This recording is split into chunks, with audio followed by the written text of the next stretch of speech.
ما كسب سيصلى نارا ذات لهب وامرأته حمالة الحطب في جيدها حبل من مسد. بسم الله الرحمن الرحيم. إنا أعطيناك الكوثر فصل لربك وانحر إن شانئك هو الأبتر.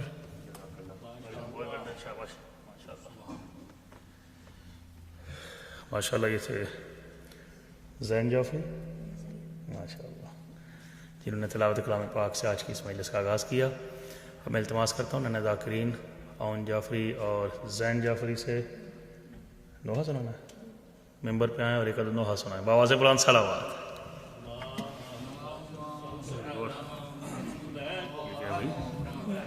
نعرہ تکبیر، اللہ اکبر، نعرہ تکبیر، اللہ اکبر، نعرہ رسالت، نعرہ رسالت، نعرہ حیدری، نعرہ حیدری، بلند تر صلوات. اللہم صلی علی محمد وآل محمد. کربلا والوں کی دنیا سے عجب ہے داستاں، کربلا والوں کی دنیا سے عجب ہے داستاں. دی جنہوں نے خون سے، دی جنہوں نے خون سے دی کو حیات جاودہ، کربلا والوں کی دنیا سے جب ہے داستاں. اس قدر مظلوم ہے لوگوں قتیل کربلا، اس قدر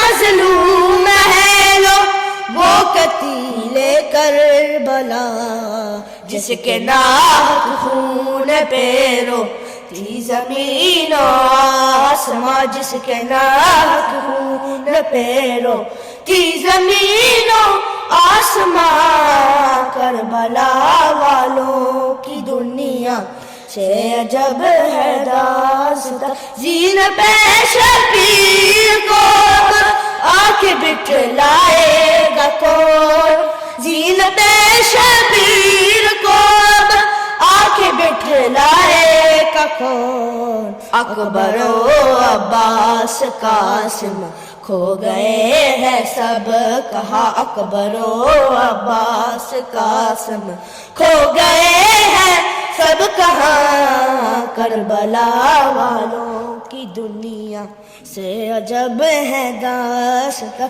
جس کا بابا دین کے سر پہ رہا سایہ فکن، جس کا بابا دین کے سر پہ رہا سایہ فکن، ہو سکا نہ اس کے لاشے کو میسر صاحبہ، ہو سکا نہ اس کے لاشے کو میسر صاحبہ. کربلا والوں کی دنیا سے عجب ہے داستاں. دی جنہوں نے خون سے، دی جنہوں نے خون سے دی کو حیات جاودہ، کربلا والوں کی دنیا سے عجب ہے داستاں. صلوات.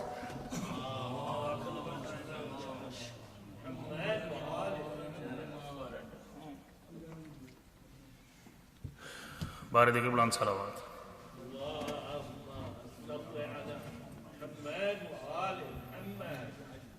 اب التماس کرتا ہوں ذاکر بھائی جناب ناصر عباس جعفری صاحب سے ممبر پر تشریف لائیں اور فضائل و مصائب اہل بیت بیان کریں بآواز بلند صلوات.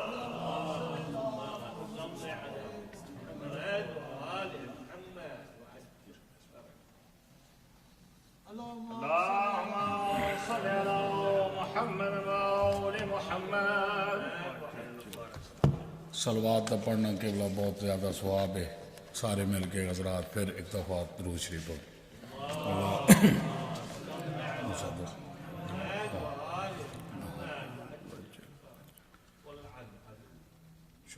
بسم اللہ.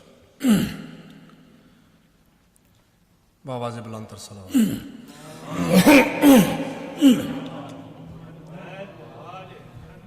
نازا ہوں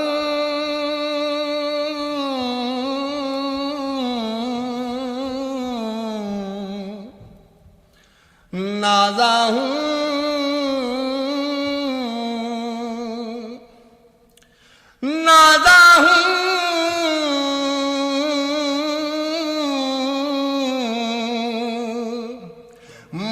مصطفیٰ سا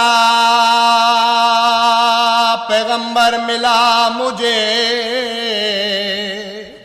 ہادی علی سا خواجہ قمر ملا مجھے،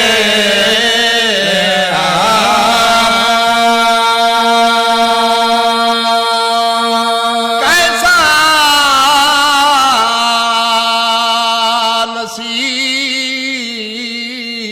نصیب، کیسا مقدر، صدقے میں پنج تن کے یہ ممبر ملا مجھے،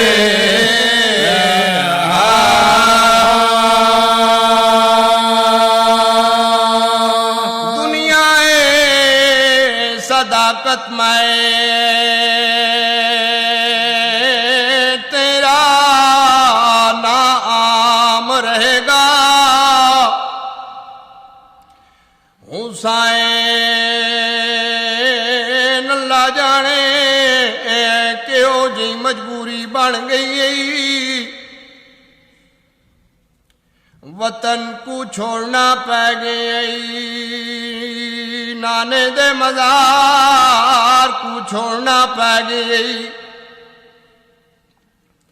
حسن ویر دی مزار کو چھوڑنا پہ گئی، ماں دی مزار کو چھوڑنا پہ گئی، کربلا دی زمین تے بھرا دینے پائے گے نی، پتر کو ہانے پائے گے نی، اے کلمہ گو افسوس تے سی گل دائے، جڑی کائنات دے امیر پیو دے سامنے نائی آؤندی، اللہ جانے چادر کیویں لٹائیے، دنیا صداقت میں تیرا نام رہے گا، حسین تیرے نام سے سلام رہے گا،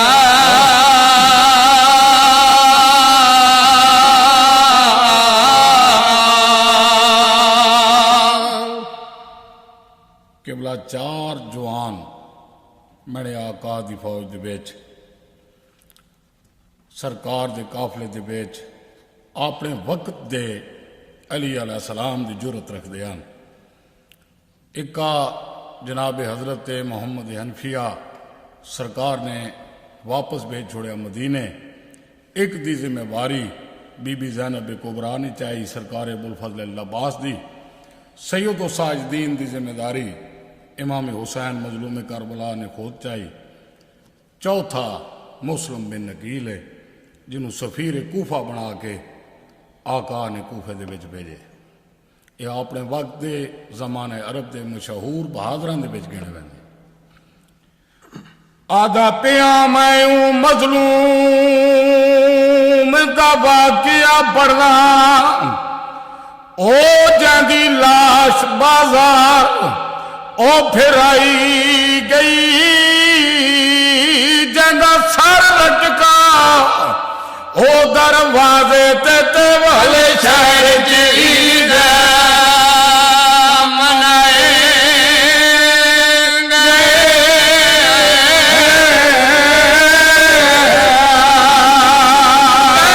جوڑی نہ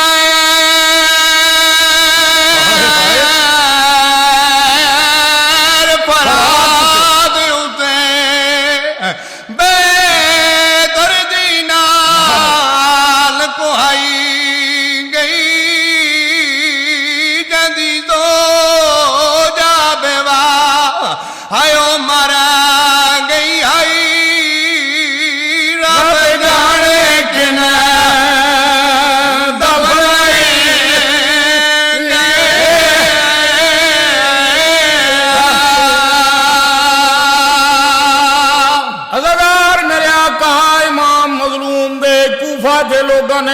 گناہ کیتا ہے، دھوکہ کیتا ہے، میرے آقا غریب ہو گئے، کوفہ دیاں گلیاں دے وچ جناب مسلم میں کھلے ہو گئے، حضرات دا ٹائم ہے، ایک توا نامی مومنہ عورت تھے، ان دے دروازے دے باہر میرے آقا آ گئے، عورت باہر آئیے ڈٹھے جو جناب مسلم بن نکیل، پوچھا مسافر کون ہے؟ سیدہ مسلم بن نکیل سفیر امام حسین مظلوم۔ توا نامی عورت نے میرے آقا نو پناہ دیتی ہے، اندہ پتر جاسوس ہے عبید اللہ ابن زیاد نو اطلاع مل گئی، محمد بن اشد ملعون دی زیر نگرانی آپ نے سپاہی بھیجے، جناب مسلم دیر دی گرد گھیرا پایا نے، سرکار نے توا دا گھر چھوڑیا ہے، ہاشمی شہرائی بڑی جرت نال مقابلہ کیتا ہے، آدھا پیا مظلوم سفیر مسافر نو تے چوگردوں بھیڑ سے پا گئی، ایک غریب سید دے او مارن کی تے چوگردوں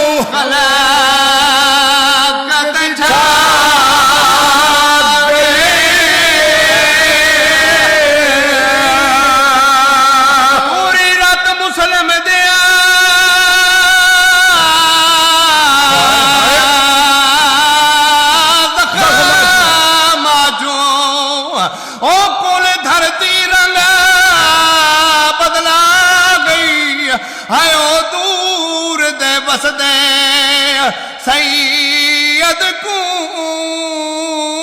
بھولے وطن دیا وہ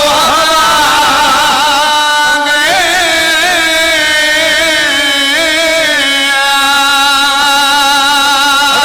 میرے آقا امام مظلوم نے محمد بن اشد ملعون نے دغے دے نال جناب نو گرفتار کیتے، عبید اللہ ابن زیاد ملعون دے دربار گھنا ہے، میں لمبی تفسیر نہیں پڑھنی، آخر کار جلال نو حکم دیتا گیا ہے بیت اللہ مارا دی چھاتے جناب مسلم نو گھن گئے، جے میرے سرکار نے ڈٹھے ان میری جان نہیں بچتی، منہ کیتے مکہ دے پاس ہے، امام نو مخاطب کر کے میرے آقا فرمائے نا کوفے آویں تو ویر زینب دا او نہیں اے کابل اعتبار اے نگری منافق او لوکاں دی تٹے قتل دے کان بے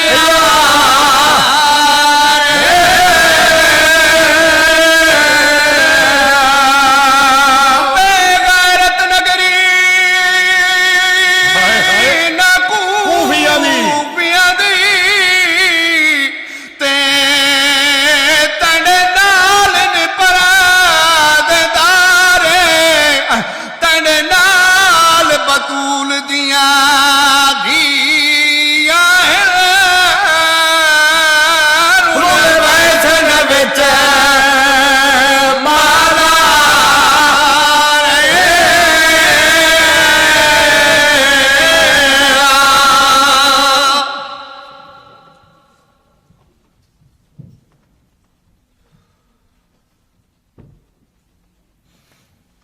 بلند آواز سے درود بھیجی محمد اور محمد کی ذات۔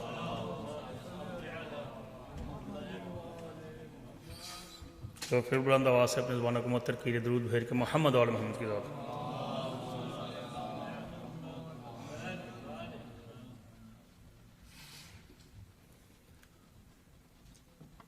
پھر بلند آواز سے درود بھیجی محمد اور آل محمد کی ذات۔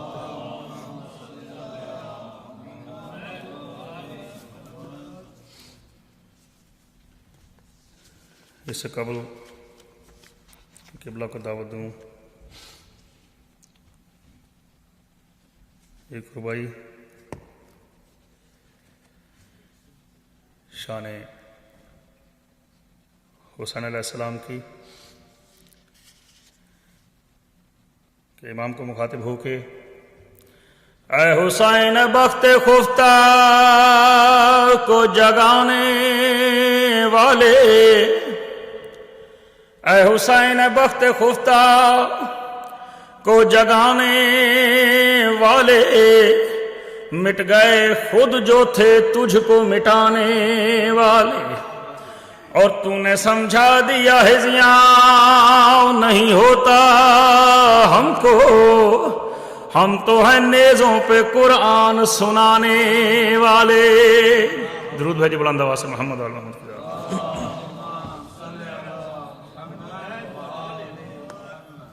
ابھی قبلہ پڑھنے 5 منٹ ہیں تو میں سمجھ اللہ ہوں یہ یونیورسٹی میں تھا, ابھی وہیں سے سیدھا آ رہا ہے, اس لیے آج لیٹ تھا. تو میں التماس کرتا ہوں ذاکر العلوم علی مہدی سے ممبر پہ آئیں اور ایک بار منقبت سنائیں بآواز بلند صلوات.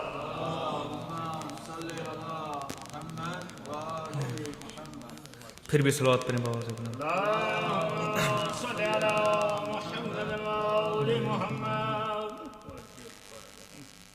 مرتبہ کرے وہ بلا تیرا نرالا ہوگا. مرتبہ کرے وہ بلا تیرا نرالا ہوگا. جب تیری خاک پہ شبیر کا سجدہ ہوگا. مرتبہ کرے وہ بلا تیرا نرالا ہوگا. اس کی تعظیم میں 9 لاکھ کو جھکنا ہوگا. اس کی تعظیم میں 9 لاکھ کو جھکنا ہوگا. ایسا بن تیغ کے بے شیر کا حملہ ہوگا. مرتبہ کرے وہ بلا تیرا نرالا ہوگا. شعر بطور خاص سماعت فرمائیے گا کہ سنگ اسود کی جگہ جون کی پیشانی ہے. سنگ اسود کی جگہ جون کی پیشانی ہے. آج سے نصرت سرور کا یہ کعبہ ہوگا. مرتبہ کرے وہ بلا تیرا نرالا ہوگا. سنگ اسود کی جگہ جون کی پیشانی ہے. آج سے نصرت سرور کا یہ کعبہ ہوگا. مرتبہ کرے وہ بلا تیرا نرالا ہوگا. حشر تک دین محمد کی جوانی کے لیے. حشر تک دین محمد کی جوانی کے لیے. اے حبیب اپنا لہو تجھ کو بھی دینا ہوگا. مرتبہ کرے وہ بلا تیرا نرالا ہوگا. اس کو معلوم ہے آئیں گی یہاں بنت اسد. اس کو معلوم ہے آئیں گی یہاں بنت اسد. لو ابھی کعبے کی دیوار میں رستا ہوگا. مرتبہ کرے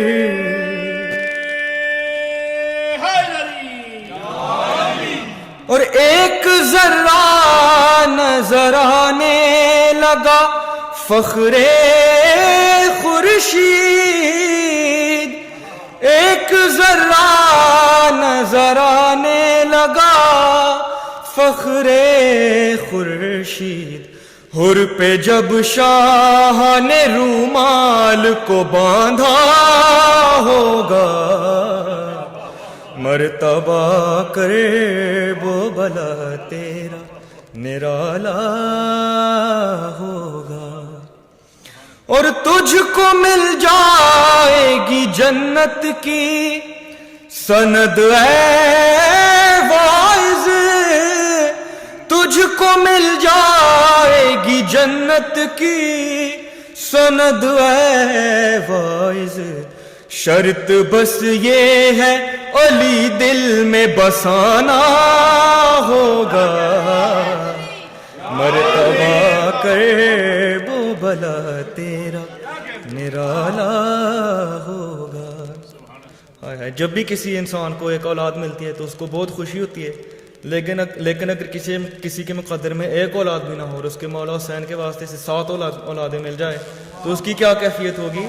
تو شعر سماعت کیجیے گا، ایک عجیب سی کیفیت ہے شعر میں کہ بڑھ کے راغب سے خوشی حر کو ابھی ہونی ہے، بڑھ کے راغب سے خوشی حر کو ابھی ہونی ہے، اس کا شبیر پہ قربان جو بیٹا ہوگا، مرتبہ کرے وہ بلا تیرا نرالا ہوگا۔ اور روک پائیں گے بھلا کیسے زمانے کے یزید، روک پائیں گے بھلا کیسے زمانے کے یزید، ایک مظلوم کا ماتم ہے یہ ہوگا ہوگا، مرتبہ کرے وہ بلا تیرا نرالا ہوگا۔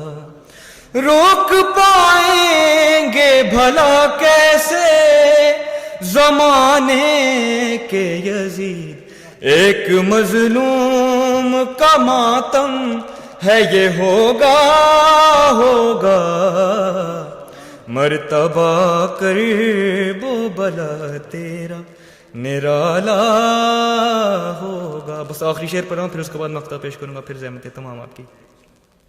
آج جس جس کو برا لگتا ہے یہ کالا علم، آج جس جس کو برا لگتا ہے یہ کالا علم، اس کا منہ حشر کے میدان میں کالا ہوگا، مرتبہ کرے وہ بلا تیرا۔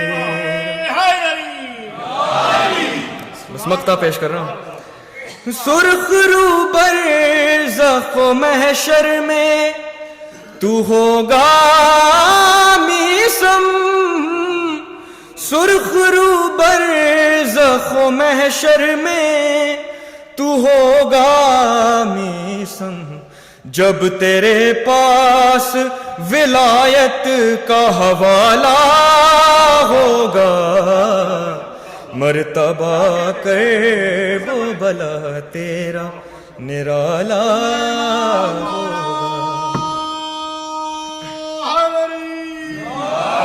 سرخ رو برزخ و محشر میں تو ہوگا میسم، جب تیرے پاس ولایت کا حوالہ ہوگا، مرتبہ کرے وہ بلا تیرا نرالا ہوگا، نرالا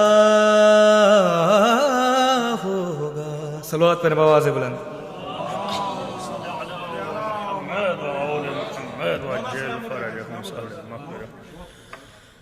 تھوڑا سا آگے تشریف لے آئیے، ابھی بہت سی جگہ خالی ہے، کیونکہ بعد میں انشاءاللہ بہت سے مومنین اور بھی آئیں گے جو کہ لیٹ ہی آتے ہیں انشاءاللہ، تو ان کو پیچھے آسانی سے جگہ مل جائے گی۔ بآواز بلند درود بھیجیے محمد وآل محمد کی ذات میں۔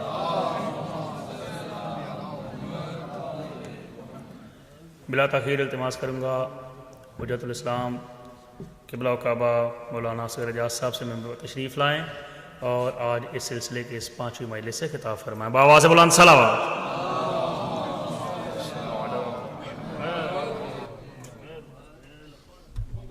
تکبیر اللہ اکبر نعرہ تکبیر اللہ اکبر نعرہ رسالت یا رسول اللہ نعرہ رسالت یا رسول اللہ کل ایمان نعرہ حیدری حیدری حسینیت زندہ باد حسینیت زندہ باد یزیدیت مردہ باد یزیدیت مردہ باد اہل بیت دے دشمنوں دے صبح شام لعنت اور محمد و آل محمد بلند تر صلوات اللہم صلی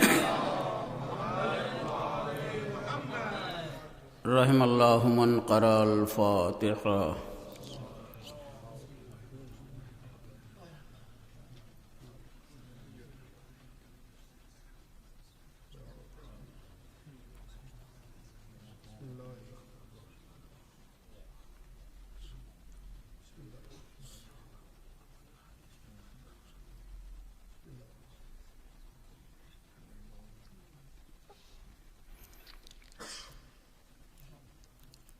لا حول ولا قوة إلا بالله العلي العظيم. أعوذ بالله من الشيطان اللعين اللئيم الرجيم. بسم الله الرحمن الرحيم. الحمد لله الذي جعل الحمد ثمنا لنعمائه ومعازا من بلائه وسبيلا إلى جنانه وسببا لزيادة إحسانه، والصلاة والسلام على رسوله نبي الرحمة وإمام الأئمة وسراج الأمة المنتخب من قينة الكرم وسلالة المجد الأقدم ومغرس الفخار المغرق وفرع العلاء المثمر المورق أبي القاسم المحمد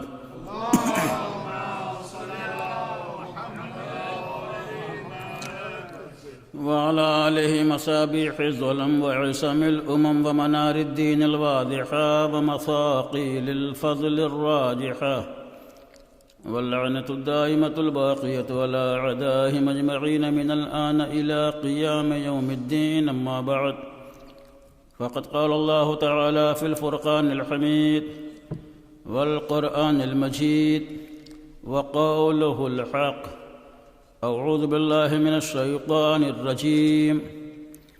يا أيها الذين آمنوا اتقوا الله وكونوا مع الصادقين.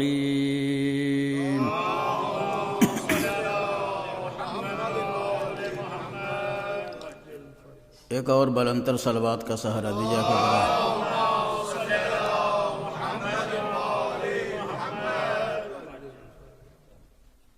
برادران گرامی قدر اور بزرگان محترم، میسم صلی اللہ علیہ وسلم سے آپ نے بڑی لاجواب منقبت سماعت فرمائی، اور واقعی منقبت کا ہر شعر ایک پیغام رکھتا تھا. خاص طور سے یہ شعر سنگ اسود کی جگہ جون کی پیشانی ہے، آج سے نصرت سرور کا یہ کعبہ ہوگا. کیا مناسبت اس میں رکھی ہے؟ جون کی حقیقت کیا ہے آپ مجھ سے بہتر جانتے ہیں. قوم حبش کے رہنے والے، سیاہ فام، چوتھے امام کے غلام، اور کعبہ خود سیاہ پوش ہے.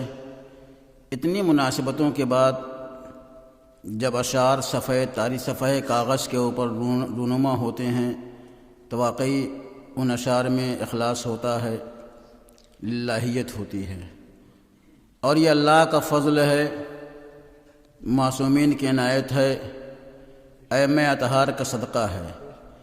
جب تک ادھر سے عطا نہیں ہوتی انسان ایک مصرع نہیں کہہ سکتا، اور یہ وہ انسان انتہائی خوش نصیب ہے جس کے اوپر اللہ کا فیضان ہو.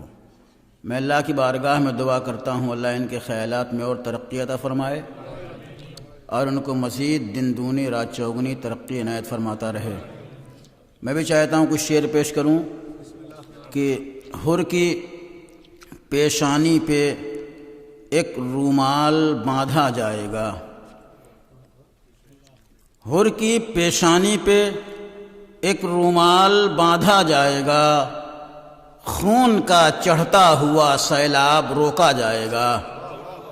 حر کی پیشانی پہ ایک رومال باندھا جائے گا، خون کا چڑھتا ہوا سیلاب روکا جائے گا، اور میرے کاندھے پر علم عباس کا آنے تو دو، میرے کاندھے پر علم عباس کا آنے تو دو، آسمانوں کی بلندی کو زوال آ جائے گا۔ میرے کاندھے پر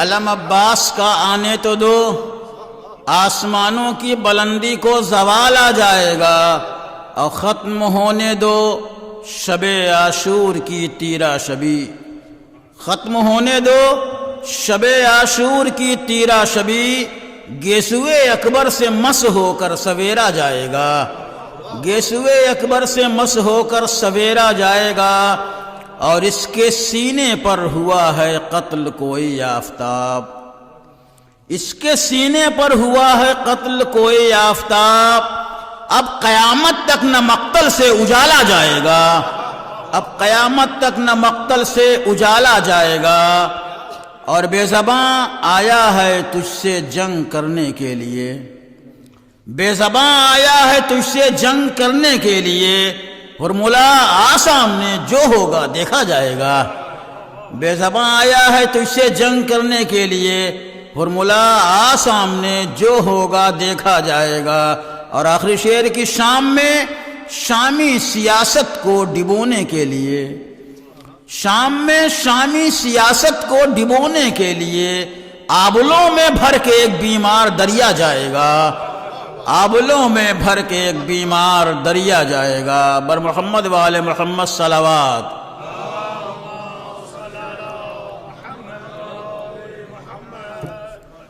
قرآن عظیم کی بڑی مقدس، بڑی بابرکت، بڑی معنی خیز آئے وافی ہدایہ کے ذیل میں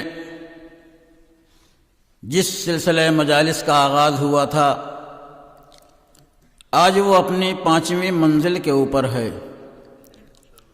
سورہ توبہ کی یہ 119ویں آیت ہے، جس میں خالق کائنات صاحبان ایمان کو پرہیزگاری اور صادقین کا راستہ اختیار کرنے کا حکم دے رہا ہے۔ میں نے عرض کیا تھا، جیسا انسان کا ظرف ہوگا اسی ظرف کے اعتبار سے اللہ کی بارگاہ سے معرفت کے زر و جواہر انسان کو حاصل ہوں گے۔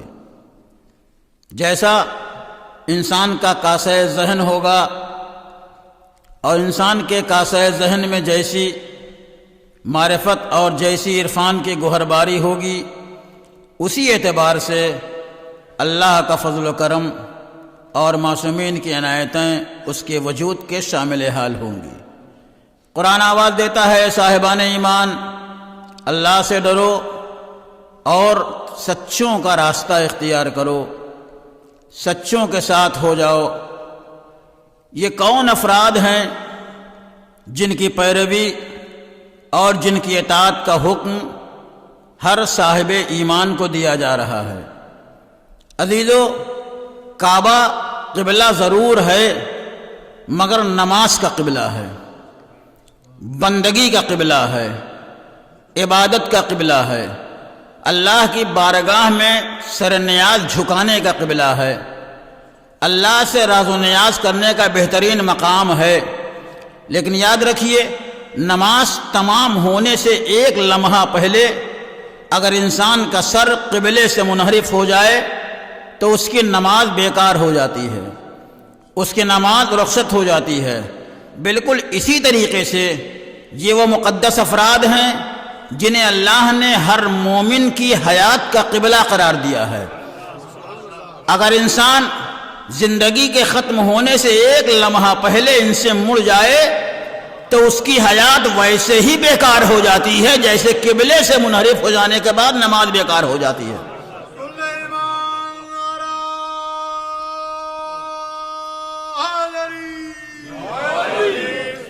اللہ کسی ایسے انسان کی اطاعت کا حکم دے ہی نہیں سکتا جس کی زبان میں لغزش کا امکان ہو، جس کے یہاں سہو و نسیان کا گزر ہو۔ اس کائنات میں ہزاروں مسائل ہیں، ہزاروں مشکلات ہیں۔ اجتماعی مرحلہ ہے، انفرادی مرحلہ ہے، اجتماعی مرحلہ ہے، تہذیبی مرحلہ ہے، ثقافتی مرحلہ ہے، ملکی مرحلہ ہے، خاندانی مرحلہ ہے، نہ جانے کتنے مرحلے ہیں۔ ہر مرحلے میں اگر انسان کو کامیاب حیات بسر کرنی ہے تو صادقین کے نقش قدم کے اوپر چلنا ہوگا۔ جذبات کی الجھن میں، احساسات کی گھٹن میں، آرزوؤں کے سیلاب میں، خواہشات کی طوفانی لہروں میں، حالات کے مد و جزر میں اگر انسان چاہتا ہے مزاج میں اعتدال باقی رہے تو ایک ایسی آفاقی قیادت کو تسلیم کرنا پڑے گا جس کا نمونہ ہر میدان میں انسان کو دکھائی پڑے، اور وہ نمونہ صرف اور صرف در اہل بیت کے علاوہ کسی اور مقام پہ انسان کو ملنے والا نہیں۔ اسی لیے قرآن بار بار آواز دے رہا ہے حیات بسر کرنا ہے، اور وہ بھی کامیاب حیات بسر کرنا ہے تو کسی اور دہلیز پہ جانے کی ضرورت نہیں ہے۔ سچوں کے دامن سے متمسک ہو جاؤ، تمہاری حیات کامیاب اور کامراں ہو جائے گی۔ لیکن عزیزو مجھے کہنے دیجئے، جب انسان کی زبان سے کلام نکلتا ہے تو اس کلام کی مختلف سطحیں ہوتی ہیں۔ میں کوئی کلام کروں گا اس کا انداز اور ہوگا، آپ کوئی کلام کریں گے اس کا انداز اور ہوگا، یعنی متکلم کے بدلنے سے کلام کا معیار بدل جاتا ہے۔ اور فقط متکلم کے بدلنے سے کلام کا معیار نہیں بدلتا، جگہ اور مقام کے اعتبار سے بھی بدلنے سے کلام کا معیار، میں اگر اپنے کمرے میں بیٹھ کے کوئی بات کہوں تو اس میں وزن اور ہوگا، لیکن ممبر پہ آ کے کوئی بات کہوں تو اس کلام میں عظمت اور ہوگی۔ خانہ کعبہ کا پردہ پکڑ کے کوئی بات کہوں تو اس کلام کے اندر وزن اور ہوگا، بات اور ہوگی۔ تو یہ طے شدہ مرحلہ ہے کہ متکلم کے بدلنے سے کلام کا معیار تبدیل ہو جاتا ہے۔ ہم اور آپ اگر کسی کو سچا کہتے ہیں، ہم اور آپ اگر کسی کو صادق کہتے ہیں تو کس بنیاد کے اوپر کہتے ہیں؟ ہم نے اس کی دو چار خبروں کو دیکھا اور اسے صحیح پایا، ہم نے اسے سچا کہہ دیا۔ حالانکہ ہمارا خیال محدود ہے، ہماری فکریں محدود ہے، ہمارا شعور محدود ہے، ہماری حیات محدود ہے، ہمارے الفاظ محدود ہیں، ہم جو دیکھتے ہیں وہی کہتے ہیں۔ ہم نے دو چار خبروں کو صحیح پایا، ہم نے سچا کہہ دیا۔ لیکن انصاف سے بتائیے آپ کو کیسے معلوم ہوگا یہ انسان جو وعدہ کرتا ہے اس وعدے کو پورا بھی کرتا ہے یا پورا نہیں کرتا؟ لہذا اگر آپ کو وعدے کے پورا کرنے کا علم حاصل نہ ہو تو اس بنیاد کے اوپر آپ اس کو بات میں سچا تو کہہ سکتے ہیں چونکہ دو تین خبروں کو صحیح پایا، لیکن وعدے میں سچا نہیں کہہ سکتے، کیونکہ کبھی آپ نے اس کے وعدے کا اعتبار نہیں کیا، وعدے کا امتحان نہیں لیا۔ اچھا فرض کیجئے کسی ذریعے سے آپ کو اس بات کا علم ہو گیا کہ یہ انسان جو وعدہ کرتا ہے اس وعدے کو پورا بھی کرتا ہے، آپ کو معلوم ہو گیا، لیکن یہ آپ کو کہاں سے معلوم ہوگا یہ وعدہ کرنے والے انسان کا ظاہر کیا ہے اور اس کا باطن کیا ہے، اس کے اعضاء و جوارح اور حرکات و سکنات کا عنوان کیا ہے اور اس کے دل کی گہرائیوں کا راز کیا ہے؟ ہم فقط ظاہر کا علم رکھتے ہیں، انسان کے دلی کیفیتوں کا علم ہمارے علم میں نہیں ہے۔ ہمارے ادراک میں ظاہر ہے، ہمارے ادراک میں باطن نہیں۔ ہم بتا ہی نہیں سکتے کہ یہ انسان دو رنگا ہے یا اس کے کلام میں یک رنگی پائی جاتی ہے۔ کیوں؟ ہم فقط ظاہر کو دیکھ کے حکم لگاتے ہیں، اندر کی بات کو نہ ہمیں احساس ہوتا ہے اور نہ ہم اسے دیکھ سکتے ہیں اور نہ اندر کی بات کا ہم اسے حکم لگا سکتے ہیں۔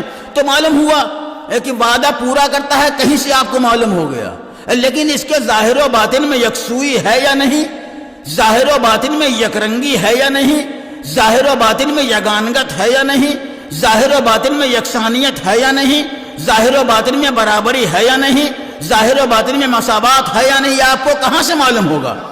فرض کیجئے کہیں سے آپ کو یہ بھی معلوم ہو گیا کہ اس کا ظاہر و باطن ایک ہے، اس کے ظاہر و باطن میں دو رنگی نہیں ہے، لیکن یہ کیسے معلوم ہوگا یہ انسان جو فکریں کرتا ہے وہ فکریں صحیح کرتا ہے؟ اس کے ذہن کی گردشوں کے خطوط کس مقام پہ جا کے جمع ہوتے ہیں. ایک انسان کو اگر آپ سچا کہیں گے تو ایک انسان کو سچا کہنے کے لیے آپ کو اتنی تمام جزئیات کا امتحان لینا پڑے گا. جب اتنی تمام باتوں کا آپ امتحان لے لیں گے تب اسے سچا کہیں گے. اب اگر خالق کائنات کسی کو سچا کہہ رہا ہے تو اس کا مطلب ہے اس نے اپنے علم غیب کے آئینے میں اس کے کردار کو بھی آزمایا ہے, اس کی گفتار کو بھی آزمایا ہے, تب اسے سچا کہا ہے. اب اگر وہ ایک کو سچا کہے تو وہ ایک ایسا ہی ہوگا جس کے قول و عمل میں کوئی اختلاف نہیں ہوگا. اب وہ اگر ایک جماعت کو سچا کہے تو وہ پوری جماعت ایسی ہوگی جس کے قول و عمل میں کوئی اختلاف نہیں ہوگا. ایک صلوات بھیج دیں بر محمد.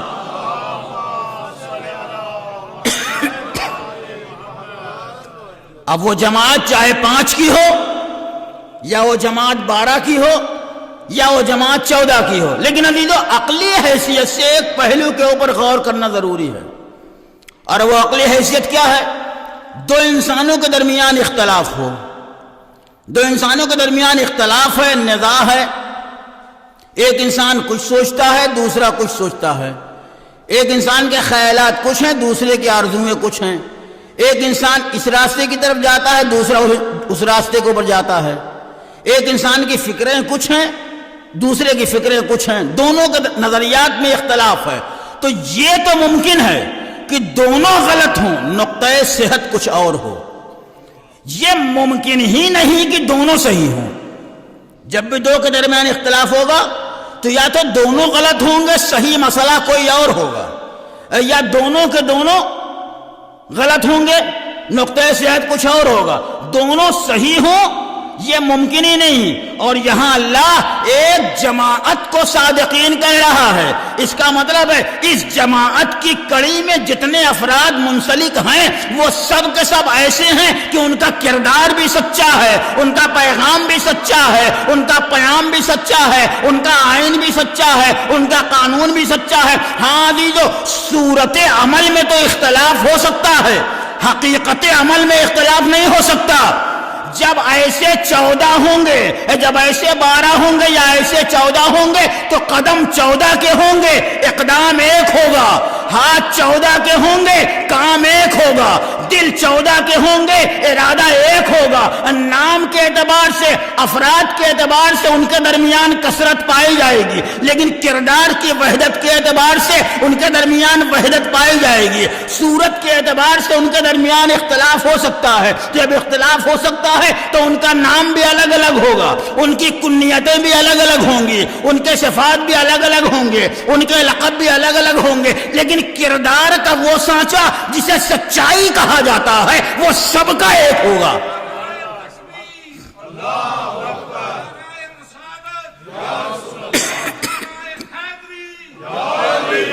عزیزو, نام بھی الگ الگ, کنیت بھی الگ الگ, صفات بھی الگ الگ, خصلتیں بھی الگ الگ, زمانے کے لحاظ سے مصلحتیں بھی الگ الگ, شکل و شمائل بھی الگ الگ, لیکن کردار کا سانچہ جسے صداقت کہا جاتا ہے وہ ہر ایک کا ایک دکھائی دے گا.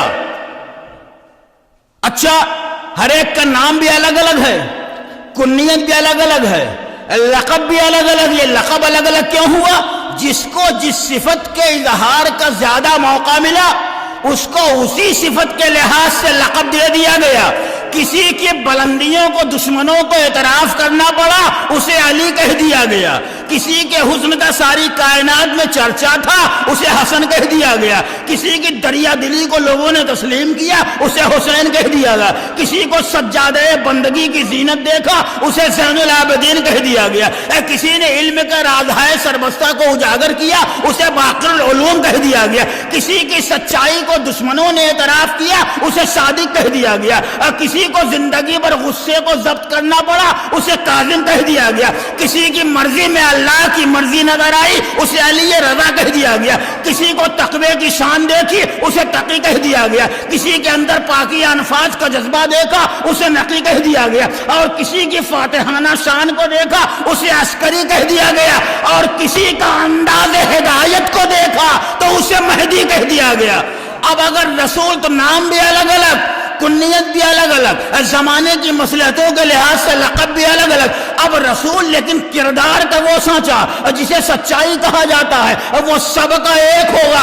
اب اگر رسول انہیں سند دیں گے تو رسول کی نگاہوں میں نام نہیں ہوگا، رسول کی نگاہوں میں لقب نہیں ہوگا، رسول کی نگاہوں میں کنیت نہیں ہوگی، بلکہ رسول کی نگاہوں میں یہی صداقت کا معیار ہوگا. اور اسی کو دیکھ کے رسول آواز دیں گے اولنا محمد وآوسطنا محمد وآخرنا محمد وکلنا محمد.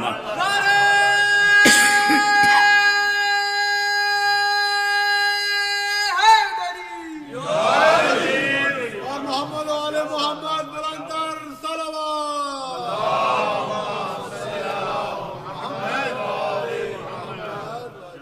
سب کہ ہمارا اول بھی محمد ہے، آخر بھی محمد ہے، درمیانی بھی محمد ہے، ہم سب کے سب محمد ہیں. قرآن کہہ رہا ہے صادقین کے ساتھ رہو، اور رسول کے عمل نے صادقین کا نام ہماری نگاہوں کے سامنے روشن کر دیا اور آواز دی یہی سچے ہیں، انہی کی پیروی کا حکم دیا جا رہا ہے. لیکن آئیے قرآن سے پوچھا جائے، قرآن تو نے ہی تو کہا ہے اتقوا اللہ وکونوا مع الصادقین، سچوں کے ساتھ ہو جاؤ. کیا تو نے کبھی بتایا کہ وہ سچے کون ہیں؟ یہ تو رسول نے بتایا، تو نے کہیں بتایا کہ وہ سچے ہیں کون؟ یاد رکھیے اگر قرآن نے سچوں کو نہ بتایا تو یہ آیت قرآن میں صرف تلاوت کے لیے رہے گی، انسان کی عملی حیات سے اس آیت کا کوئی رابطہ نہیں ہوگا. قرآن تو نے کہہ تو دیا سچوں کے ساتھ ہو جاؤ، لیکن کیا تو نے کبھی سچوں کا راستہ دکھایا؟ کیا تو نے سچوں کے چہروں کو دکھایا؟ کیا تو نے سچوں کے وجود کی طرف انسان کے وجود کو مائل کیا؟ ادب نے قرآن آباد ہم نے بتایا ضرور جی، اور بات ہے کہ دنیا کی نگاہیں ان کے وجود کو بھلا بیٹھیں. تو قرآن نے اگر صادقین کا راستہ اختیار کرنے کا حکم بھی دیا ہے تو صادقین کے چہروں کی نشاندہی بھی فرمائی ہے. اچھا بتانے کے دو طریقے ہوتے ہیں. قرآن تو بتا کہ وہ سچے ہیں کون. کسی شے کو کائنات میں کسی انسان کے سامنے بتانے کا دو طریقہ ہے. پہلا طریقہ کیا ہے؟ پہلا طریقہ یہ ہے کہ جن افراد کو صادقین کہا جا رہا ہے ان صادقین کے چہروں کو کسی مقام پہ لا کے دکھا دیا جائے اور کہا جائے دیکھو یہی سچے ہیں، انہی کی پیروی کا حکم دیا جا رہا ہے. پہلا طریقہ تو یہ ہے.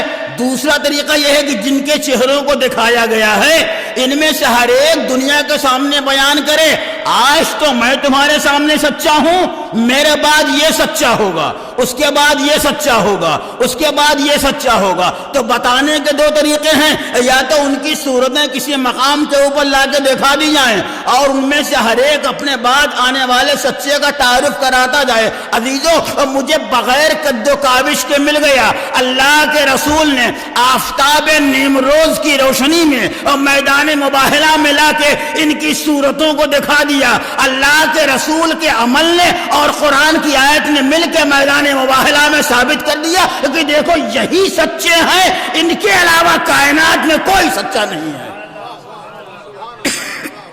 اور انہی کی پیروی کا قرآن حکم دے رہا ہے، انہی کی اطاعت کا قرآن حکم دے رہا ہے.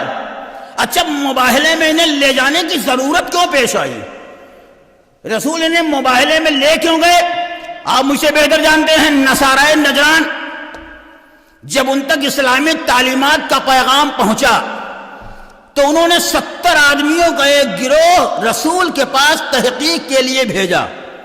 جاؤ یہ پیغام آیا ہے، اس پیغام کی تحقیق کرو، یہ پیغام ہے کیسا. ایک گروہ رسول کے پاس آتا ہے، آنے کے بعد تعلیمات بیان کرتا ہے، رسول سے بحث کرتا ہے، ایک ایک مسئلہ رسول کے سامنے رکھتا ہے.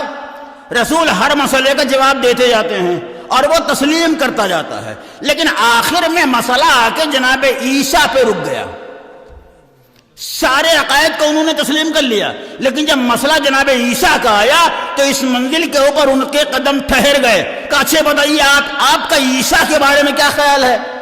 کہ عیسیٰ کے بارے میں ہم انہیں اللہ کا نبی مانتے ہیں، ہم انہیں اللہ کا فرزادہ مانتے ہیں، ہم انہیں اللہ کا خاص بندہ مانتے ہیں، ہم انہیں اللہ کا مقرب بندہ مانتے ہیں.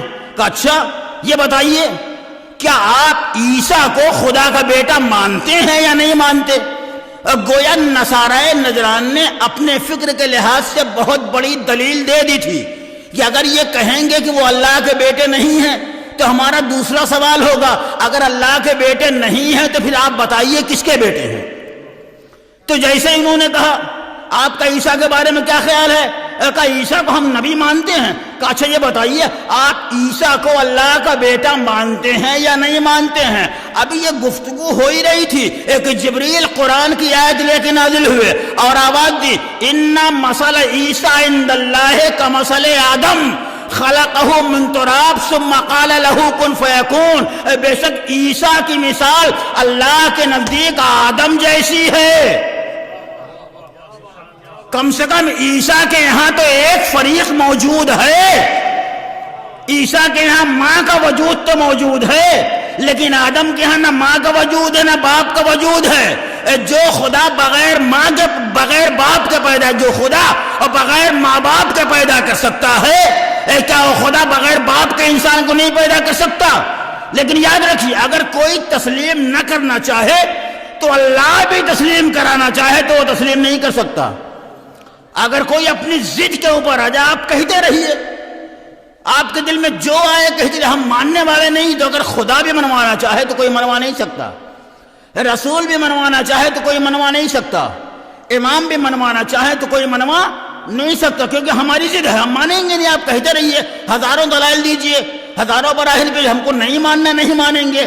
اسی لیے قرآن نے آواز دی اے میرے حبیب اتنی کٹ حجتیوں کے باوجود بھی اگر یہ ایمان نہ لائے تو ان سے کہہ دیجئے فمن حاجک فیہ من بعد ما جاءک من العلم فقل تعالوا ندعو ابناءنا وابناءکم ونساءنا ونساءکم وانفسنا وانفسکم ثم نبتہل فنجعل لعنۃ اللہ علی الکاذبین۔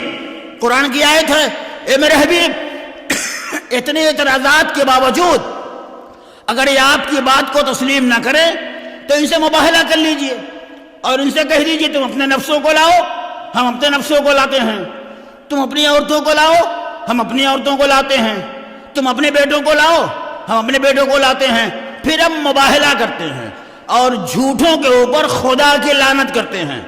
یہ ساری باتیں آپ کے ذہن میں ہیں، لیکن جو بات کہنا چاہتا ہوں وہ یہ ہے آخری فقرہ آیت کا تیور بدلا ہوا ہے، آیت کا لہجہ بدلا ہوا ہے کہ اتنی کٹ حجتی کے باوجود اگر یہ ایمان نہ لائیں تو ان سے مباہلہ کر لیجئے۔ کسی اور مقام کے اوپر آیت کا یہ لہجہ نہیں ہے، آیت کا یہ لہجہ دوہی مقام کے اوپر نظر آیا ہے، یا غدیر کے میدان میں نظر آیا ہے، یا مباہلے کے میدان میں نظر آیا۔ کیوں؟ وہاں بھی ولایت کا مرحلہ تھا، یہاں بھی ولایت کا مرحلہ ہے۔ ایک صلوات بھیج دیں بر محمد۔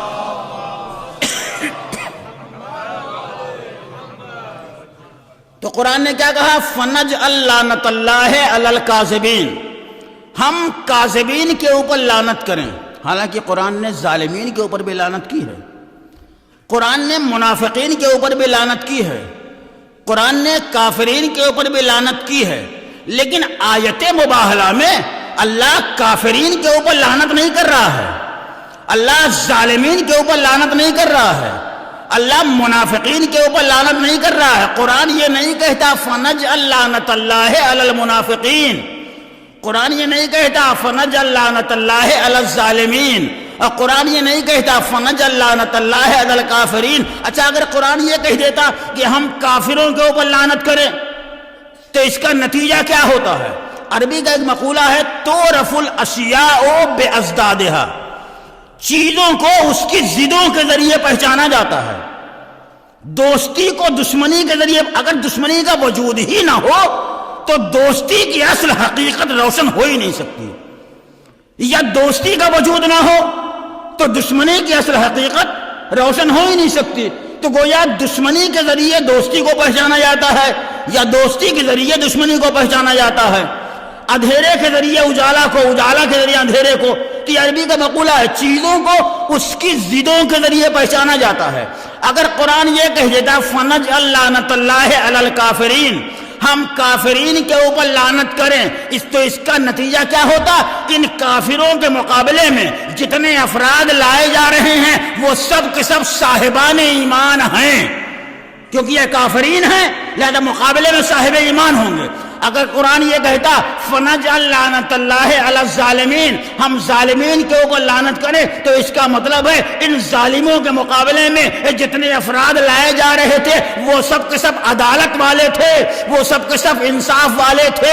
اگر قرآن یہ کہہ دیتا فنجعل لعنت اللہ علی المنافقین یا علی الفاسقین، ہم فاسقوں کے اوپر لعنت کریں اور منافقوں کے اوپر لعنت کریں، تو اس کا لازمی نتیجہ کیا ہوتا؟ ان منافقوں کے مقابلے میں، ان فاسقوں کے مقابلے میں جتنے افراد لائے جا رہے تھے وہ نہ منافق تھے نہ فاسق تھے۔ لیکن کیا کیجئے گا، قرآن نے اس مقام کے اوپر، دوسرے مقام پہ بے شمار لعنتیں ہیں، لیکن اس مقام کے اوپر نہ اللہ نے منافقوں کے اوپر لعنت کی ہے، نہ ظالموں کے اوپر لعنت کی ہے، نہ کافروں کے اوپر لعنت کی ہے، بلکہ آواز دی ہے فنجعل لعنت اللہ علی الکاذبین، ہم جھوٹوں کے اوپر لعنت کریں۔ ایک دنیا والوں اب نظر جما دیجئے میدان مباہلہ کے اوپر، ان جھوٹوں کے مقابلے میں جو افراد لائے جائیں گے وہی سچے ہوں گے، ان کے علاوہ کائنات کا کوئی انسان سچا نہیں ہو سکتا۔ ایک صلوات بھیج دیں بر محمد۔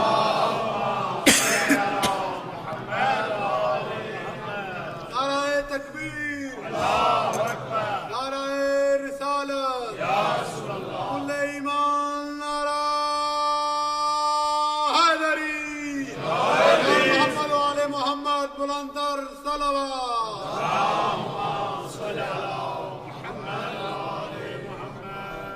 یہی سچے ہیں، ان کے علاوہ کائنات کی کوئی فرد سچی نہیں ہے، ان کے علاوہ کسی اور کی ذات کو قدرت نے صداقتوں کا معیار نہیں بنایا ہے، ان کے علاوہ کسی اور کے وجود کو اللہ نے عظمتوں اور صداقتوں کا علمبردار نہیں بنایا ہے۔ یا یہ سچے ہیں یا وہ سچے ہیں جن کا انہوں نے تعارف کرایا ہے، اس کے علاوہ کائنات میں کوئی سچا نہیں۔ اب عزیز قرآن کہہ رہا ہے سچوں کے ساتھ رہو، رسول نے میدان مباہلہ میں آ کے سچوں کو دکھا دیا۔ اس کا مطلب کہ اب یہی وہ آیت کہہ رہی ہے سچوں کا راستہ اختیار کرو، رسول نے لا کے دکھا دیا کہ دیکھو یہی سچے ہیں۔ گویا اللہ کے قرآن کی آیت نے اور رسول کے عمل نے مسلمانوں کے اوپر حجت تمام کر دی۔ اب کوئی میدان قیامت میں یہ نہیں کہہ سکتا ہم سچوں کو پہچانتے ہی نہیں تھے۔ قرآن کہہ رہا ہے سچوں کے ساتھ رہو، رسول نے سچوں کے چہروں کو لا کے دکھا دیا اور کہا دیکھو یہی سچے ہیں، ان کے علاوہ اور کوئی سچا نہیں ہے۔ ایک صلوات بھیجیں بر محمد۔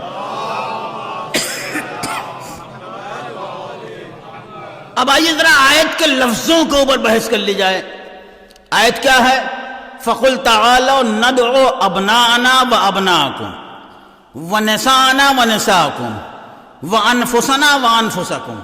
انہی تینوں لفظوں کے اوپر بحث کرنی ہے۔ آپ قرآن کریم کی تفسیروں کو اٹھا کے دیکھ لیجئے، جتنی بھی آیتیں اہل بیت اطہار کی شان میں نازل ہوئی ہیں، مخالفین نے اس آیت کا مصداق کسی اور کو بھی ڈھونڈا ہے۔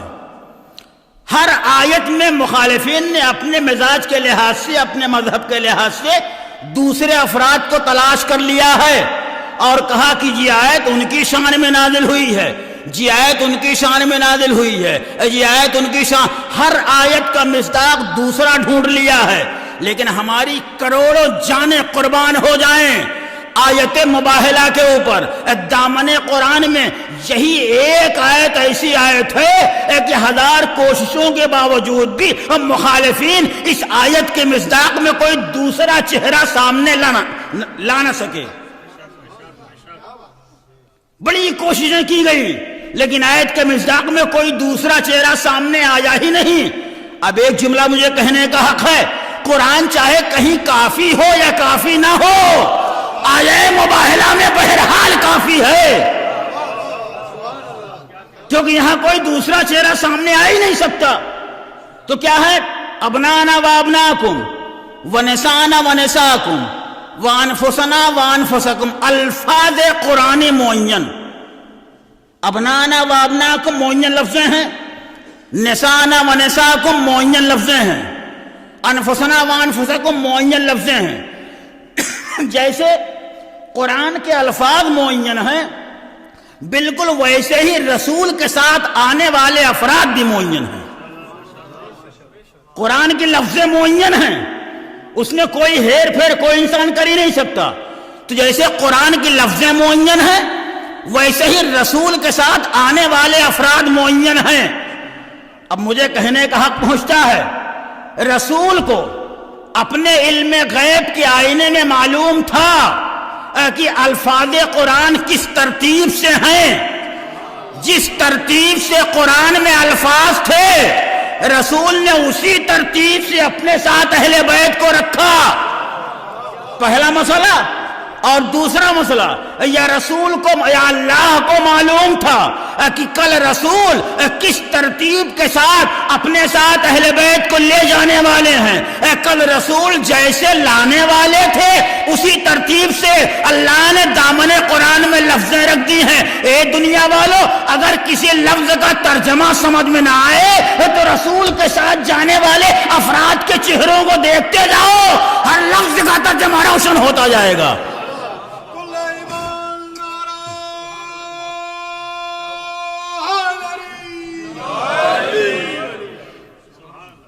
الفاظ قرآن معین، کردار معین۔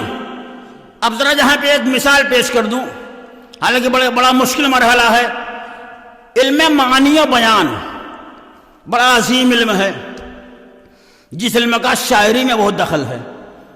اگر انسان شاعری میں کمال پیدا کرنا چاہتا ہے تو اسے اس علم کا حاصل کرنا بے انتہا ضروری ہے۔ علم معنی و بیان کو مجھے نہیں معلوم انگلش میں کیا کہتے ہیں، لیکن اردو میں علم معنی و بیان یعنی جن میں ان کیفیتوں سے بحث کی جاتی ہے جو لفظوں کو جس میں نثر کو سجایا جا سکے، جس میں نثروں کے اندر خوبی پیدا کی جاتی ہے، انہی میں ایک قانون ہے صنعت لفظ و نثر۔ میں مثال دیتا ہوں ابھی، صنعت لفظ و نثر، اس کا مطلب کیا ہوتا ہے؟ پہلے چند چیزوں کو پہلے چند چیزوں کو بیان کیا جائے، چند چیزیں بیان کی جائیں، پھر انہی چند چیزوں کی مناسبت سے دوسری چیزیں بیان کی جائیں، جو دوسری چیزیں بعد میں بیان کی جائیں وہ پہلے والی جو چیزیں بیان کی گئی ہیں اس سے مطابق کرے۔ اسے کہتے ہیں صنعت لفظ و نثر۔ مثلا میں کہوں سورج اور چاند میں ایک دن کو روشن ہوتا ہے، ایک رات میں چمکتا ہے۔ میں نے ایک مثال پیش کی، میں نے نثر میں مثال پیش کی ہے۔ سورج اور چاند میں ایک کا رابطہ دن سے ہے، دوسرے کا رابطہ رات سے ہے۔ میں نے پہلے سورج کہا اور یہاں پہلے دن کہا، میں نے سورج کے بعد چاند کہا اور یہاں دن کے بعد رات کہا۔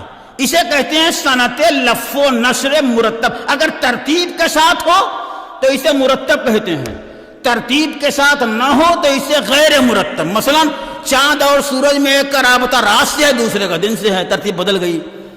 تو یہ ہے علم معنی و بیان کا ایک قانون کہ پہلے چند چیزوں کو بیان کیا جاتا ہے، پھر ان سے مربوط چیزوں کا تذکرہ ہوتا ہے تاکہ کلام کے اندر خوبی پیدا کی جا سکے۔ طے شدہ سورج اور چاند میں ایک کا رابطہ دن سے ہے، ایک کا رابطہ رات سے ہے، تو پہلے سورج کہا تھا، سورج کے لحاظ سے میں نے پہلے دن کہہ دیا۔ سورج کے بعد چاند کہا تھا، لہذا چاند کی مناسبت سے میں نے رات کہہ دیا۔ یہ ہے صنعت لفظ و نثر مرتب۔ اب آئیے قرآن کی آیت پڑھیے، فَقُلْ تَعَالَوْا نَدْعُ أَبْنَاءَنَا وَأَبْنَاءَكُمْ وَنِسَاءَنَا وَنِسَاءَكُمْ وَأَنفُسَنَا وَأَنفُسَكُمْ۔ اللہ کے کلام، اچھا یہ جو میں نے صنعت لفظ و نثر کہا ہے یہ ایک انسان کے کلام میں ہوتا ہے، متکلم بدلنے سے اس کا معنی بدل جائے گا، مگر کیا کیجئے گا، اللہ اور رسول کے کلام میں اتنی وحدت نظر آتی ہے کہ اللہ کے کلام میں لفظ دکھائی دیتا ہے، رسول کے کلام میں نثر دکھائی دیتا ہے۔ اور مثال کو واضح کروں، پہلے سورج کہا تھا پھر دن کہا، اس کے بعد چاند کہا تھا پھر رات کہا۔ آیت کے لفظوں کے اوپر نظر کیجئے، ابناءنا و ابناءکم، آیت میں سب سے پہلے بیٹوں کا تذکرہ ہے، رسول اپنے آگے آگے سب سے پہلے بیٹوں کو رکھتے ہیں۔ اب نانا کے بعد عورتوں کا نسانا ہے، اب نانا کے بعد نسانا کی لفظ ہے، رسول اپنے پیچھے شہزادی کائنات کو رکھتے ہیں۔ آیت میں سب سے آخر میں انفسنا کے لفظ ہیں، رسول میدان مباہلہ میں سب سے پیچھے علی کو رکھتے ہیں۔ یعنی جس لفظ کا ترجمہ نہ سمجھ میں آئے، ان کردار کو دیکھتے جاؤ، صداقتوں کا چہرہ روشن ہوتا جائے گا۔ ایک صلوات بھیج دیں بر محمد۔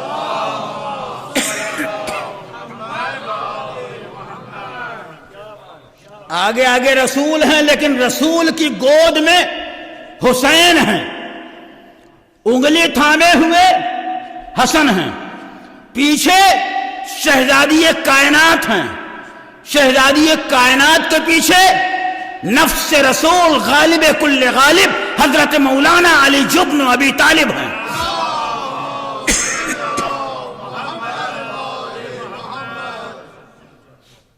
یہ ہے میدان مباہلہ کا انداز۔ آگے آگے رسالت ہے، پیچھے پیچھے امامت ہے، بیچ میں عصمت کبریٰ ہے۔ یا لفظ بدلو، آگے آگے اسلام ہے، سب سے پیچھے ایمان ہے، بیچ میں دونوں کی حفاظت میں عصمت کبریٰ شہزادی کائنات ہے۔ شاعر آواز دیتا ہے، مدح مولا علی کا چلن دیکھیے، مدح مولا علی کا چلن دیکھیے، ڈار پر عشق کا بانکپن دیکھیے، ظلم حیران تھا کٹ رہی تھی زباں، ظلم حیران تھا کٹ رہی تھی زباں، اور جبیں پر نہ تھی کچھ شکن دیکھیے، اور جبیں پر نہ تھی کچھ شکن دیکھیے۔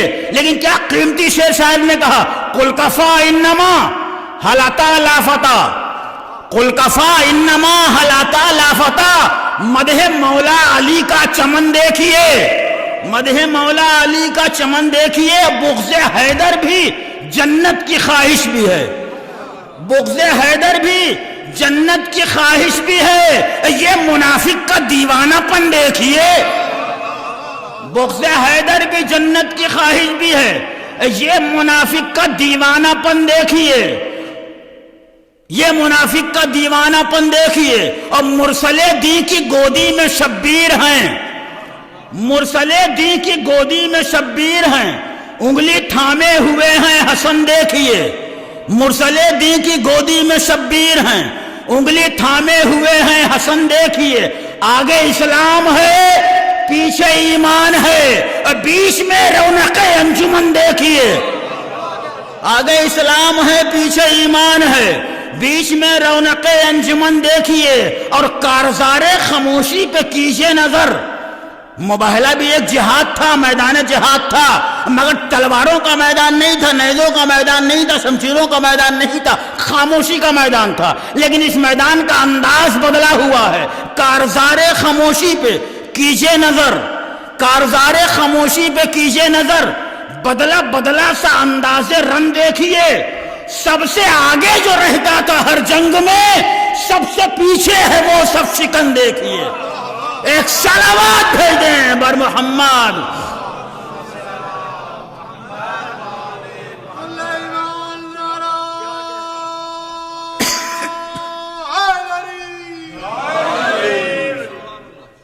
آگے آگے رسالت ہے، پیچھے پیچھے امامت ہے، بیچ میں شہزادی کائنات کا بلند بالا وجود ہے۔ خدا کی قسم، شہزادی کائنات کی بہت سی عظمتیں ہیں، لیکن میدان مباہلہ نے جو عظمت بیان کی، کائنات اس عظمتوں کی گہرائی کو محسوس نہیں کر سکتا۔ اور وہ عظمت کیا ہے؟ شہزادی اگر ایک قدم آگے بڑھ جاتی ہیں تو رسالت سے مل جاتی ہیں، ایک قدم پیچھے ہٹتی ہیں تو امامت سے مل جاتی ہیں۔ آگے آگے حجاب رسالت ہے، پیچھے پیچھے حجاب امامت ہے۔ جس کا رسالتوں نے حجاب کیا ہو، جس کا امامتوں نے پردہ کیا ہو، اس کے تقدس کو کون بیان کر سکتا ہے؟ اگر اس کے کردار کو بیان کرنا ہے تو زبان میں طہارت چاہیے، بیان میں طہارت چاہیے، شعور میں طہارت چاہیے، فکر میں طہارت چاہیے، الفاظ میں طہارت چاہیے، معانی میں طہارت چاہیے، خیالات میں طہارت چاہیے، دل کے اندر طہارت چاہیے۔ جب طہارتیں ہوں گی تب سرچشمے تطہیر کا قصیدہ ہوگا۔ ایک صلوات بھیجیں بر محمد۔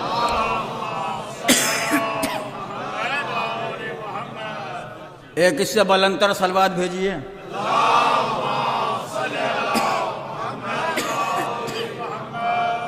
عظمت جناب سیدہ بلندتر صلوات۔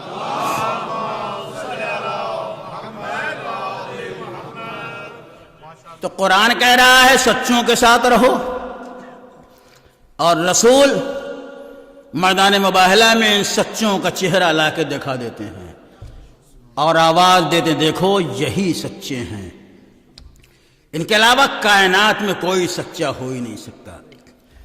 یا یہ سچے ہیں یا انہوں نے جن کا نام ہمارے سامنے بیان کیا ہے وہ سچے ہیں۔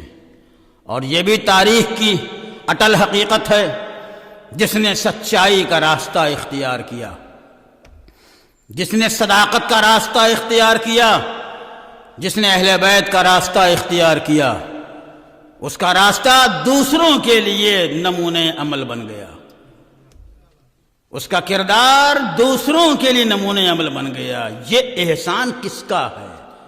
یہ اہل بیت کے نقش قدم پہ چلنے کا فیض ہے کہ اگر انسان اہل بیت کے نقش قدم پہ چلتا ہے تو اللہ اور اہل بیت اس کے بھی نقش قدم کو معتبر بنا دیتے ہیں۔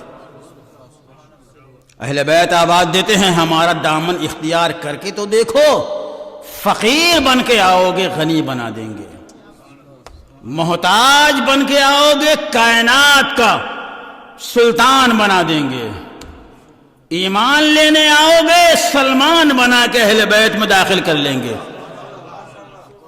ہمارے در پہ آؤ تو صحیح، اور جو بھی اس در پہ آیا ہے تاریخ گواہ ہے وہ کامیاب ہو کے گیا ہے۔ راہب آیا تھا وہ بھی کامیاب ہو کے گیا، ولادت حسین کے وقت ماتوب پروردگار فطرس آیا تھا وہ بھی کامیاب ہو کے گیا، کربلا کے میدان میں حر آیا تھا اور وہ بھی فیض حسینی کا صدقہ لے کے گیا، اور اتنا عظیم صدقہ لے گیا کہ آج دنیا حر کو علیہ السلام کے نام سے جانتی اور پہچانتی ہے۔ یہ دنیا جو حر کو سلامتی کی دعائیں دے رہی ہے، کس کا صدقہ ہے؟ صادقین کے راستے پہ چلنے کا صدقہ ہے، صادقین کے قدموں کے اوپر اپنے سر کو نثار کر دینے کا صدقہ ہے۔ ایک حر نہیں، اور یہ حسین کی سب سے بڑی کامیابی تھی کربلا کے میدان میں۔ حسین کی فوج سے کوئی ٹوٹ کے ادھر نہیں گیا، پوری تاریخ کربلا گواہ ہے، سپاہ حسینی سے کوئی ٹوٹ کے ادھر نہیں گیا، حالانکہ حسین نے سب کو اختیار دے دیا تھا، مختار بنایا تھا۔ شب عاشور حسین نے چراغوں کو بجھا دیا تھا اور کیا کہا تھا؟ میں تم سب سے اپنی بیعت کو اٹھائے لیتا ہوں، رات کے اندھیرے میں جس کا دل جہاں چاہے چلا جائے اور خود نہ جائے، میرے اہل بیت میں سے، میرے اعزاء میں سے، میرے اقربا میں سے بھی جس کو چاہے اپنے ساتھ لے کے چلا جائے۔ لیکن انصاف سے بتائیے، حسین نے آزاد کر دیا تھا، لیکن کیا کوئی گیا؟ میں تو کہتا ہوں جیسے ہی حسین نے ان کو آزاد کیا، ان کے سینوں کے اندر محبت حسینی اور روشن ہو گئی اور بڑھنے لگی۔ ہر ایک نے بڑھ کے آواز دی، مولا اس زندگی کے اوپر لعنت ہو جو آپ کو چھوڑ کے حاصل ہو رہی ہو، لیکن جو زندگی آپ کے ساتھ مل جائے وہ زندگی جہاں بھی باعزت ہے وہاں بھی باعزت ہے۔ حسین کے اختیار دینے کے باوجود کوئی ادھر سے ادھر نہیں گیا، لیکن ادھر سے نہ جانے کتنے آئے۔ یہ یزید کی فوج کا ٹوٹ کے حسین کی طرف آنا چند افراد کا، یہ فتح کربلا سے پہلے کردار حسینی کی فتح تھی۔ حسین نے اپنے کردار کا سورج جب سفید آسمان کربلا کے اوپر روشن کیا اور ہر ایک نے اس کردار کے سورج سے روشنی سے فیض اٹھانے کی کوشش کی، تو میں نے عرض کیا جس کے ہاں جیسا ظرف تھا اس نے اسی ظرف کے اعتبار سے روشنی حاصل کی، اور جو روشنی پا گیا اس کی حیات باعزت ہو گئی، اس کی آخرت باعزت ہو گئی۔ بڑا عظیم جہاد ہے، لیکن عزیزو کربلا کے جہاد کا انداز کربلا سے پہلے جو جہاد ہوئے تھے اس سے الگ ہے، نرالا جہاد ہے۔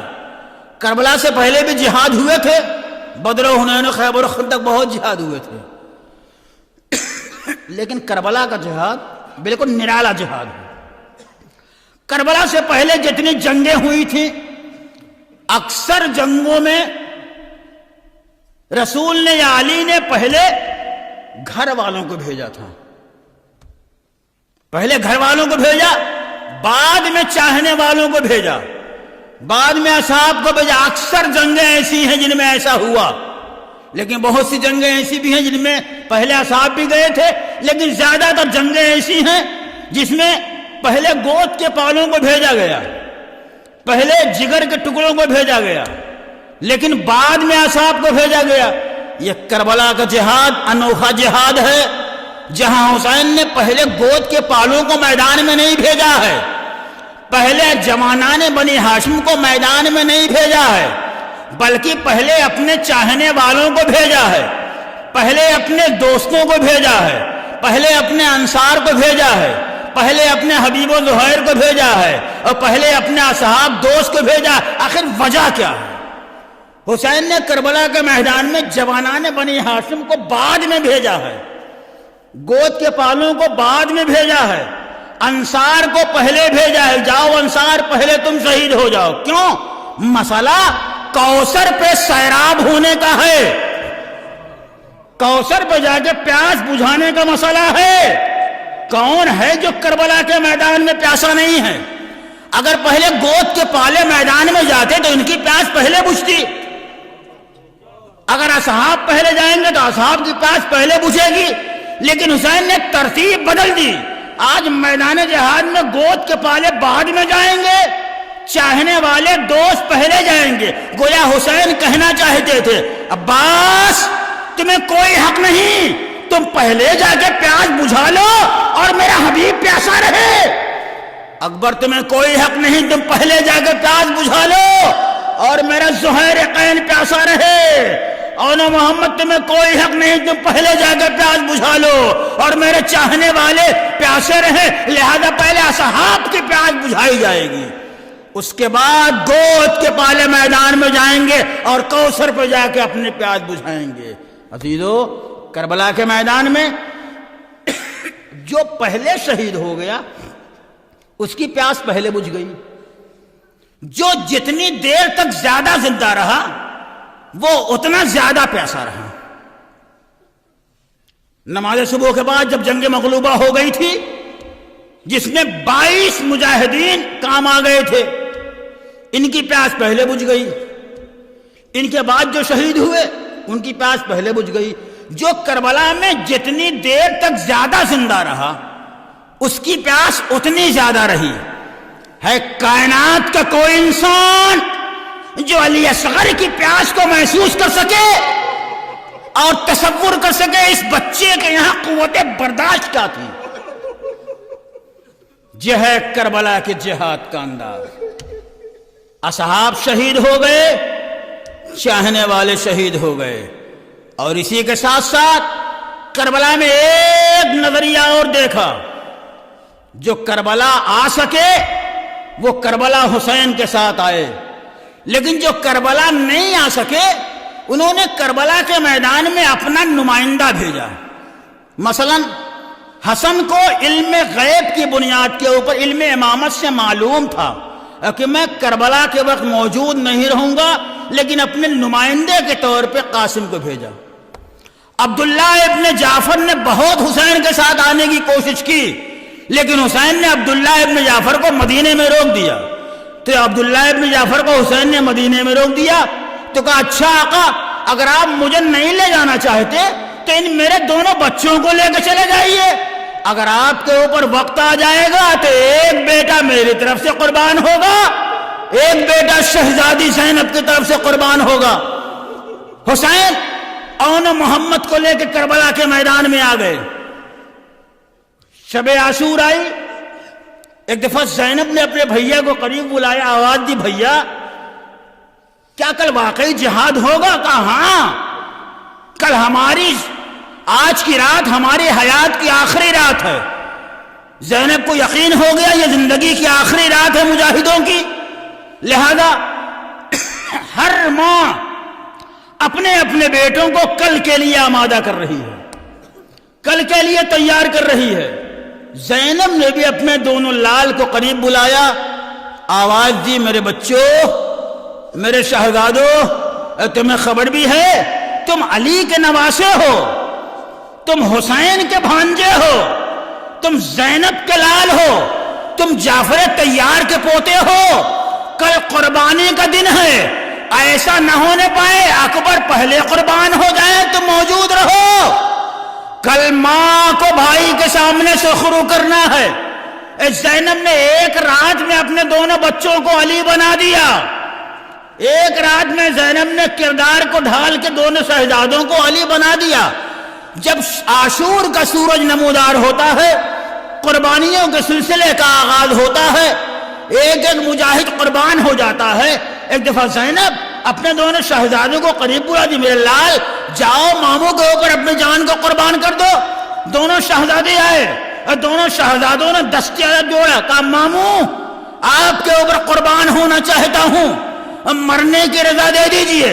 ایک دفعہ تاریخ کا فقرہ ہے, حسین نے سر سے پیر تک اور محمد کا سراپا دیکھا. عزیزو, میدان جہاد میں کسی کو مرنے کے لیے بھیجنا کوئی آسان کام نہیں ہے. یہ حسین کے دل سے کوئی پوچھے کہ حسین کیسے گود کے پالوں کو مرنے کے لیے بھیج رہے ہیں, بس جیسے ہی حسین نے اپنے اون محمد کو سراپا دیکھا, زینب نے یہ منظر دیکھا اور دوڑ کے آئی, کہا بھیا. زینب نے دیکھا بہن آ گئی, کہا بہن معاملہ کیا ہے, کیا کچھ کہنا چاہتی ہو؟ کہا ہاں بھیا آپ سے کچھ کہنا چاہتی ہوں. کہا کہو کیا کہنا چاہتی ہو.